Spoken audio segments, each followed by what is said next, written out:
नमस्कार मित्रों, बोलिए श्री करवा चौथ माता की जय। बोलिए श्री गौरी पुत्र गणेश भगवान जी की जय। बोलिए श्री शंकर पार्वती भगवान जी की जय। आज करवा चौथ के दिन मैं आपको सुना रहा हूँ करवा चौथ व्रत की संपूर्ण चारों कथाएं। एक साहूकार था जिसके 7 बेटे और एक बेटी थी। सातों भाई व बहन एक साथ बैठकर भोजन करते थे। एक दिन कार्तिक की चौथ का व्रत आया तो भाई बोला कि बहन आओ भोजन कर लें। बहन बोली कि आज करवा चौथ का व्रत है, चांद उगने पर ही मैं भोजन करूंगी। तब भाइयों ने सोचा कि चांद उगने तक बहन भूखी रहेगी, तो एक भाई ने दिया जलाया, दूसरे भाई ने छलनी लेकर उसे ढका और नकली चांद दिखाकर बहन से कहने लगे कि चल चांद उग आया है, अर्घ दे लो। बहन अपनी भाभियों से कहने लगी कि चलो अर्घ दे दें। तो भाभियां बोली तुम्हारा चांद उगा होगा, हमारा चांद तो रात को ही उगेगा।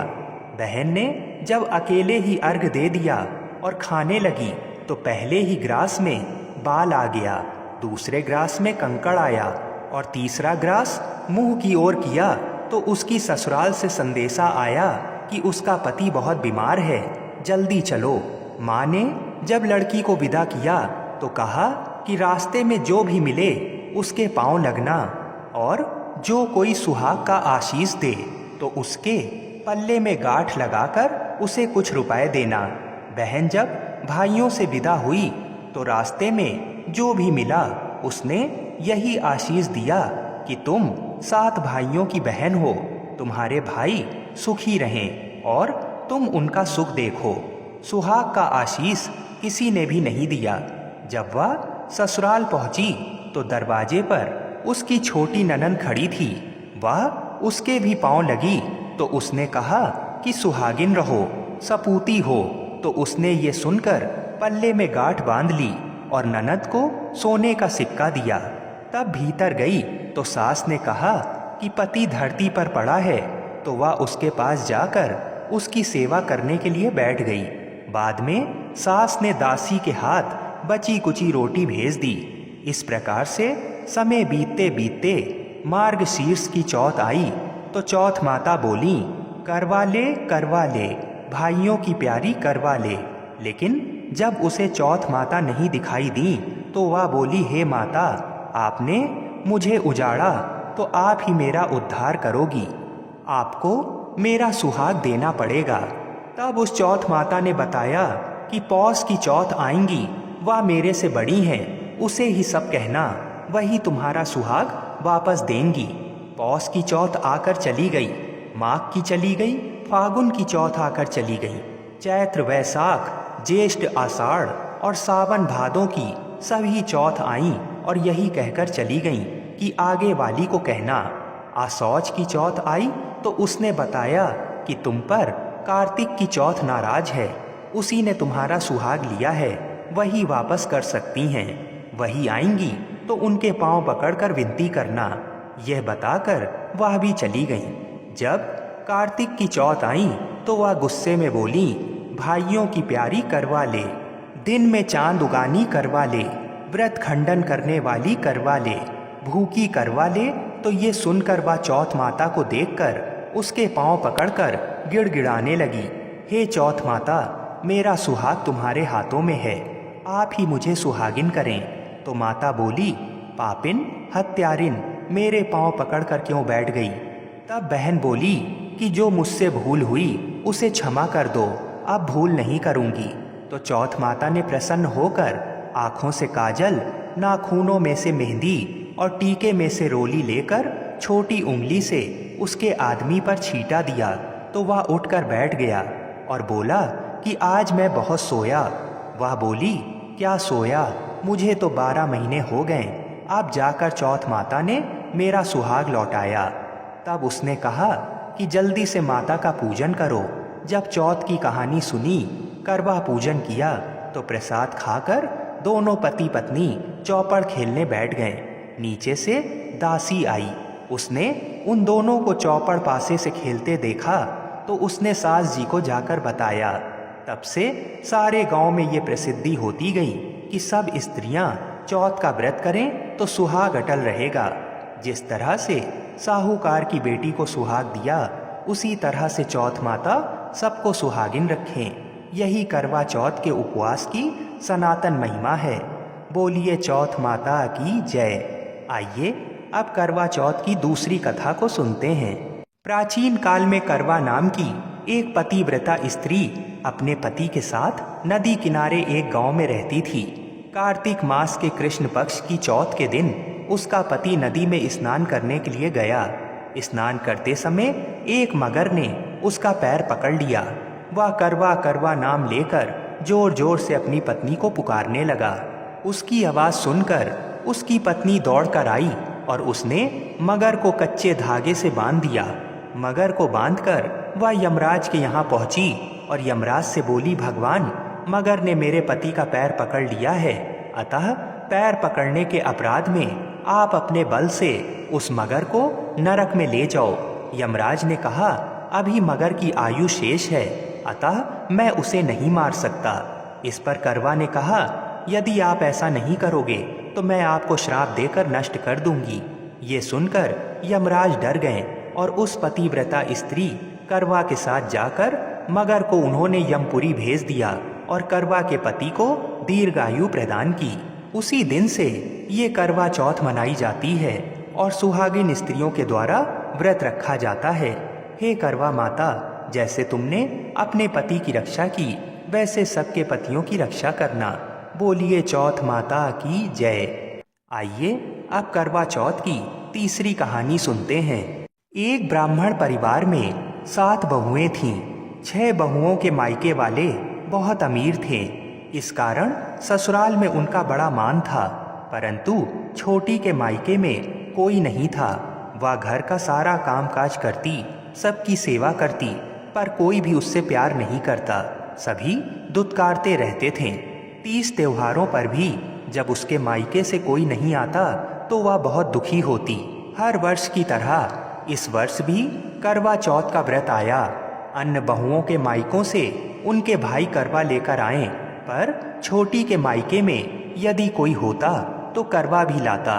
सास भी छोटी को खरी खोटी सुना रही थीं। वह दुखी होकर घर से निकल पड़ी और जंगल में जाकर रोने लगी। एक नाग बहुत देर से उसका रोना सुनता रहा। अंत में वह अपने बिल से निकल आया तथा छोटी से पूछने लगा, बेटी, क्या बात है, तुम रो क्यों रही हो? छोटी बोली, आज करवा चौथ है, मेरा कोई भाई नहीं है। यदि मेरा कोई भाई होता तो आज जरूर करवा लेकर आता। नाग को छोटी पर दया आई। नाग ने कहा, बेटी, तुम घर चलो, मैं अभी करवा लेकर आता हूँ। थोड़ी देर बाद नाग ससुराल पहुंचा। ससुराल वाले इतना सामान देखकर चकित हो गए। सास भी प्रसन्न हो गईं। सास ने प्रसन्न मन से छोटी को नाग देवता के साथ भेज दिया। नाग देवता ने छोटी को अपना सारा महल दिखाया और कहा, जितने दिन चाहो आराम से रहो, मन चाहा खाओ, मन चाहा पहनो, पर एक बात याद रखना, सामने रखी नांद कभी मत खोलना। छोटी सारा समय महल में आराम से काटती, पर नांद के बारे में उसकी उत्सुकता बढ़ती जा रही थी। एक दिन जब घर में कोई नहीं था तो उसने नांद उठाकर देखा तो हजारों छोटे छोटे सांप के बच्चे इधर उधर रेंगने लगे। उसने जल्दी ही नांद ढक दी। जल्दी में एक सांप की पूंछ नांद के नीचे आकर कट गई। शाम को नाग के आने पर छोटी ने अपनी गलती स्वीकार कर ली। नाग ने भी उसे क्षमा कर दिया। जब छोटी ने ससुराल जाने की इच्छा की तो उसे धन रत्न आदि देकर नाग ने विदा किया। छोटी की ससुराल में अब उसकी बड़ी इज्जत होने लगी थी। जिस सांप की पूंछ नांद से कट गई थी उसे सभी बंडा कहकर तंग करते। एक दिन उसने अपनी माँ से पूछा कि मेरी पूंछ कैसे कट गई। माँ ने कहा कि छोटी के नांद उठाने और जल्दी से रखने में ही तुम्हारी पूंछ कटी है। तो वह बोला कि मैं छोटी से बदला लूंगा। माँ के बहुत समझाने पर भी वह एक दिन चुपचाप छोटी के घर जा छुपा और मौका पाकर उसे काटने की सोचने लगा। वहां छोटी और उसकी सास में किसी बात पर बहस हो रही थी। तो छोटी कसम खा खा कर कह रही थी कि मैंने ऐसा नहीं किया। वह कह रही थी कि मुझे बंडा भैया से प्यारा कोई नहीं है। उन्हीं की कसम खाकर कहती हूँ कि मैंने ऐसा नहीं किया है।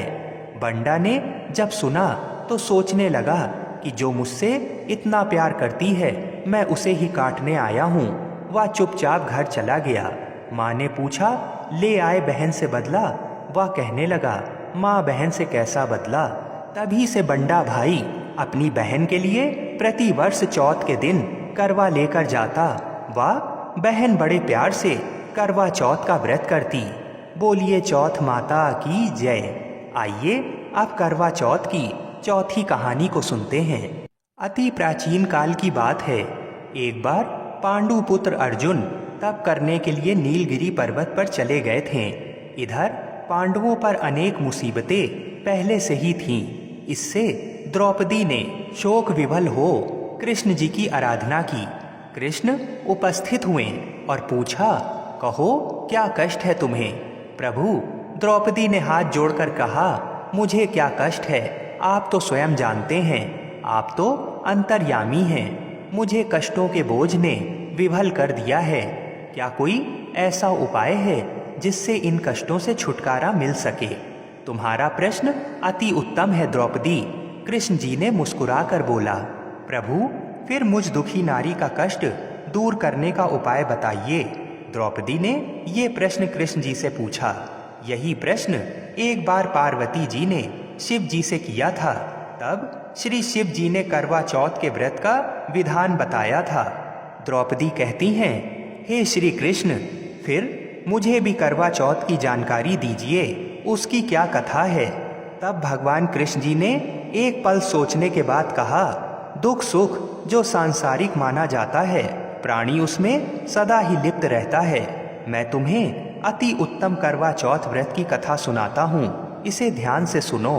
प्राचीन काल में गुणी विद्वान धर्मपरायण एक ब्राह्मण रहता था। उसके 4 पुत्र तथा एक गुणवती सुशील पुत्री थी। पुत्री ने विवाहित होकर चतुर्थी का व्रत किया, किंतु चंद्रोदय से पूर्व ही उसे भूख ने बाध्य कर दिया। इससे उसके स्नेही दयालु भाइयों ने छल से पीपल की आड़ में कृत्रिम चंद्रमा बनाकर दिखा दिया। लड़की ने अर्घ दे भोजन कर लिया। भोजन करते ही उसके पति की हृदय गति बंद हो गई। इससे दुखी हो उसने अन्न जल त्याग दिया। उसी रात्रि में इंद्राणी भू विचरण करने आई। ब्राह्मण पुत्री ने उससे अपने दुख का कारण पूछा। इंद्राणी ने बताया, तुम्हें करवा चौथ व्रत में चौथ दर्शन से पूर्व भोजन कर लेने से ये कष्ट मिला है। तब उस लड़की ने अंजलि बांधकर विनय की कि इससे मुक्त होने का कोई उपाय बताइए। इस पर इंद्राणी ने कहा, यदि तुम विधि पूर्वक अगली करवा चौथ का व्रत करो तो तुम्हारे पति पुनर्जीवित हो जाएंगे। कन्या ने ऐसा करने का वचन दिया तो उसका पति स्वस्थ हो गया। इस पर उस कन्या ने वर्ष भर प्रत्येक चतुर्थी का व्रत किया और अनंत अखंड सुहाग प्राप्त किया। श्री कृष्ण जी ने कहा, हे द्रौपदी, यदि तुम इस व्रत को करोगी तो तुम्हारे सभी संकट कट जाएंगे। इस प्रकार द्रौपदी ने ये व्रत किया और पांडव सभी क्षेत्र में विजय हुए।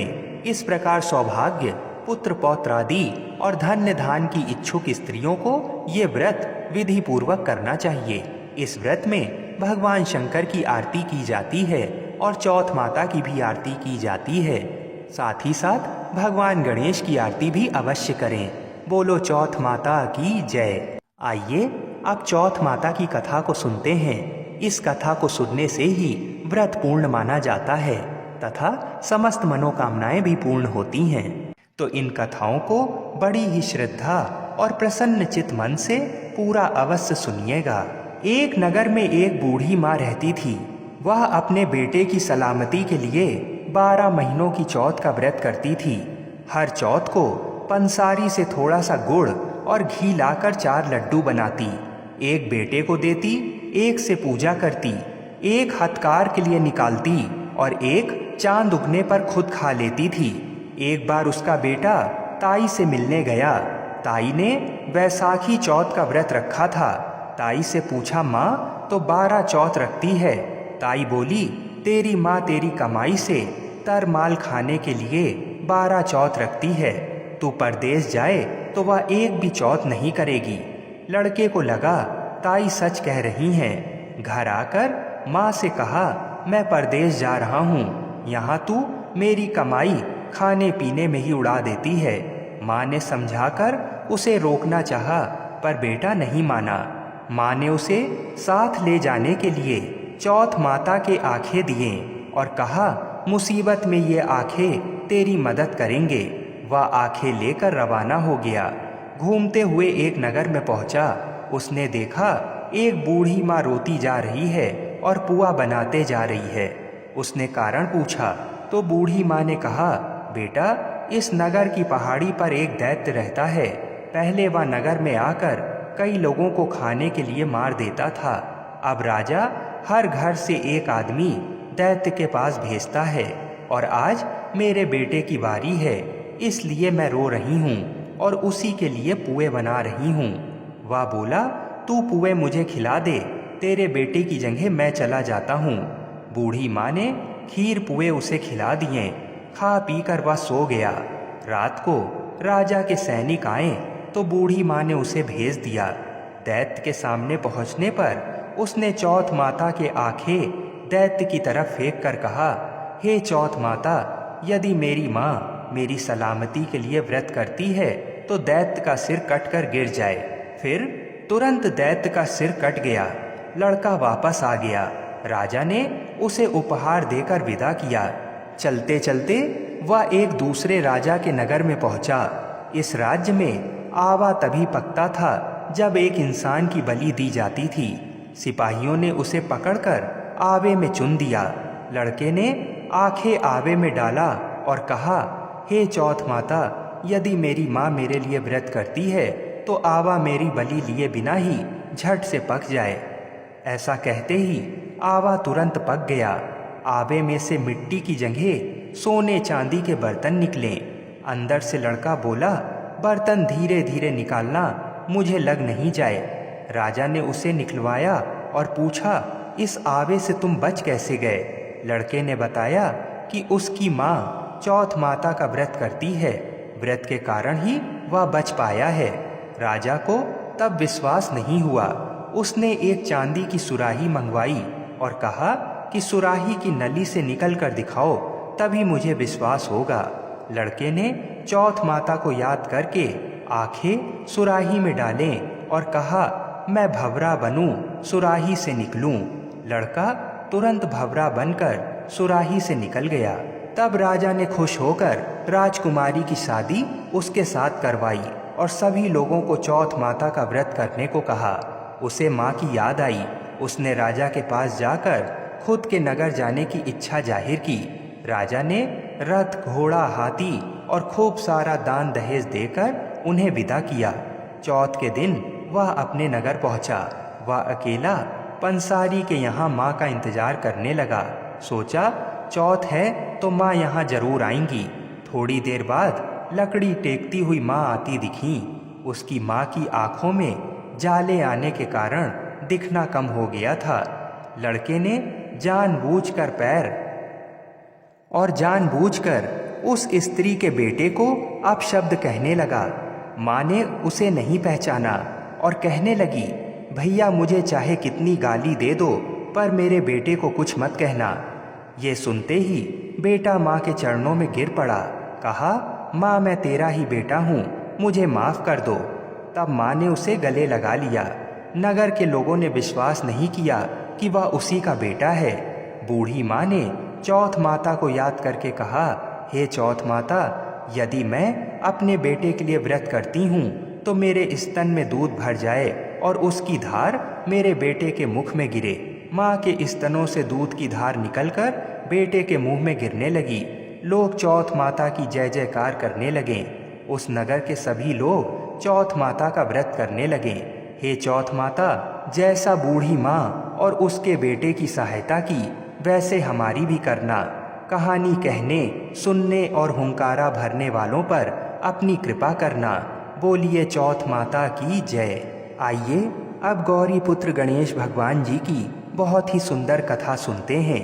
एक बार गणेश जी एक लड़के का वेश धरकर नगर में घूमने निकले। उन्होंने अपने साथ में चुटकी भर चावल और चुल्लू भर दूध ले लिया। नगर में घूमते हुए जो भी मिलता उसे खीर बनाने का आग्रह करते थे। बोलते, माई खीर बना दे। लोग सुनकर हंसते। बहुत समय तक घूमते रहे मगर कोई भी खीर बनाने को तैयार नहीं हुआ। किसी ने ये भी समझाया कि इतने से सामान से खीर नहीं बन सकती, पर गणेश जी को तो खीर बनवानी ही थी। अंत में एक गरीब बूढ़ी माँ ने उन्हें कहा, बेटा चल मेरे साथ चल, मैं तुझे खीर बनाकर खिलाऊंगी। गणेश जी उसके साथ चले गए। बूढ़ी अम्मा ने उनसे चावल और दूध लेकर एक बर्तन में उबालने के लिए चढ़ा दिए। दूध में ऐसा उफान आया कि बर्तन छोटा पड़ने लगा। बूढ़ी अम्मा को बहुत ही आश्चर्य हुआ और कुछ समझ नहीं आ रहा था। अम्मा ने घर का सबसे बड़ा बर्तन रखा, वो भी पूरा भर गया। खीर बढ़ती ही जा रही थी, उसकी खुशबू भी चारों ओर फैल रही थी। खीर की मीठी मीठी खुशबू के कारण अम्मा की बहू के मुंह में पानी आ गया। टोरी में खीर निकाली और दरवाजे के पीछे बैठकर बोली, ले गणेश तू भी खा मैं भी खाऊं, और खीर खा ली। बूढ़ी अम्मा ने बाहर बैठे गणेश जी को आवाज़ लगाई, बेटा तेरी खीर तैयार है, आकर खा ले। तब गणेश जी बोले, अम्मा तेरी बहू ने भोग लगा दिया, मेरा पेट तो भर गया, खीर तू गांव वालों को खिला दे। बूढ़ी अम्मा ने गांव वालों को निमंत्रण देने गई। सब हंस रहे थे। अम्मा के पास तो खुद के खाने के लिए कुछ है नहीं, पता नहीं गांव को कैसे खिलाएगी। पर फिर भी सब आए। बूढ़ी अम्मा ने सबको पेट भर खीर खिलाई। ऐसी स्वादिष्ट खीर उन सभी ने आज तक नहीं खाई थी। सभी ने तृप्त होकर खीर खाई, लेकिन फिर भी खीर खत्म नहीं हुई, भंडारा भरा ही रहा। हे गणेश जी महाराज, जैसे खीर का भगोना भरा रहा, वैसे ही हमारे घर का भंडार भी सदा भरे रखना। बोलिए गणेश जी महाराज की जय। बोलिए श्री शंकर पार्वती भगवान की जय। आइए अब गणेश चतुर्थी की व्रत कथा को सुनते हैं। एक बार महादेव जी पार्वती जी सहित नर्मदा के तट पर गए। वहाँ एक सुंदर स्थान पर पार्वती जी ने महादेव जी के साथ चौपड़ खेलने की इच्छा व्यक्त की। तब शिव जी ने कहा, हमारी हार जीत का साक्षी कौन होगा।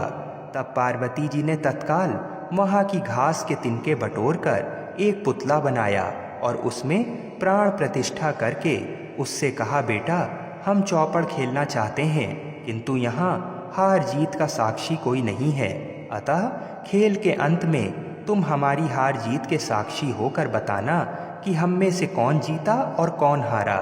खेल आरंभ हुआ। दैव योग से तीनों बार पार्वती जी ही जीती। अब अंत में बालक से हार जीत का निर्णय कराया गया तो उसने महादेव जी को विजय बताया। परिणाम के स्वरूप पार्वती जी ने क्रुद्ध होकर उसे एक पांव से लंगड़ा होने और वहाँ के कीचड़ में पड़ा रहकर दुख भोगने का श्राप दे दिया। बालक ने विनम्रता पूर्वक कहा, माँ मुझसे अज्ञानवश ऐसा हो गया है, मैंने किसी कुटिलता या द्वेष के कारण ऐसा नहीं किया है, मुझे क्षमा करें तथा श्राप से मुक्ति का उपाय बताएं।